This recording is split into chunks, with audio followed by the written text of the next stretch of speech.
She went in to clean and saw a crying baby. When the millionaire saw his son calm, he changed. Maria had cleaned 100 homes in her lifetime, but none like this one. The mansion sat behind tall iron gates, pristine marble floors gleaming like they had never been walked on. It belonged to Nathan Caldwell, a tech millionaire known for his genius, arrogance, and cold detachment from the world. Rumors said he barely spoke to anyone unless it was about business. Maria didn't care. She needed the job. Her husband had passed 2 years ago, and her teenage daughter was trying to get into college. Cleaning paid the bills. It had to. She arrived that morning at 8 a.m. sharp. The house manager quickly ushered her in, gave brief instructions, and disappeared. As she walked through the silent halls, mop in hand, she heard it, a faint, heartbreaking cry. It wasn't coming from a monitor or a recording. It was real. A baby. Crying. Maria followed the sound until she reached a grand nursery, one she guessed hadn't been touched by love. It was decorated with all the most expensive items, gold-trimmed crib, a closet full of designer baby clothes, but everything felt cold.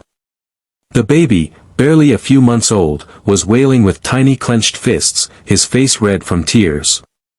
There was no nanny in sight. Instinct took over.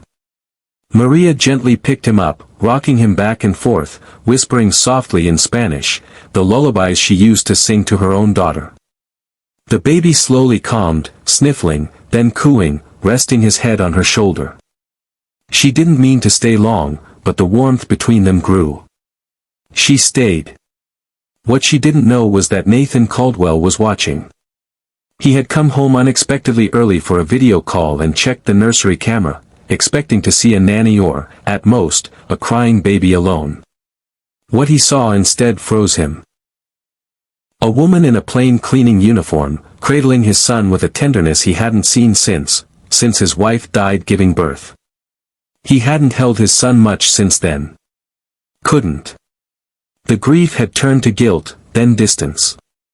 He told himself the nannies could handle it, that emotions were a luxury he couldn't afford. But something in Maria's touch, the way she rocked the baby, the way the infant sighed in peace, cracked something inside him. He shut the laptop and rushed upstairs. Maria turned, startled, as the door opened. There he was, the man whose face she had only seen in magazines, now standing in his own doorway like a stranger in his child's life. She quickly apologized, "I'm so sorry, sir. I just heard him crying, Anne." Nathan interrupted her, not with anger, but with a quiet voice. He's not usually this calm." Maria nodded slowly. "Babies feel what we feel. If we hold our pain, they carry it too." Her words struck deep. That day, Nathan canceled his meetings. He asked Maria questions about what babies need, how she soothed him so easily. She told him it wasn't magic, just love, presence, patience. Things money can't buy. Over the next few weeks, something extraordinary happened. Nathan started spending time with his son. Awkwardly at first, clumsy bottle feeds, messy diapers, unsure lullabies, but he stayed. The mansion slowly came alive with laughter, toys scattered across the floor, and the warmth of a father rediscovering what it meant to feel. And Maria? She became more than just a cleaner. Nathan offered her a full-time role as a caregiver, but she gently declined.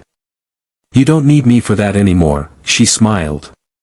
He already has the one person he needs most, his father. But he insisted on paying for her daughter's full college tuition. "Consider it a thank you for saving both our lives," he said. Maria walked away from that mansion one final time, her heart full. She had gone in to clean floors, but ended up healing something no amount of money could fix, a father's broken heart. And somewhere in the world, a baby slept peacefully in his father's arms, finally home.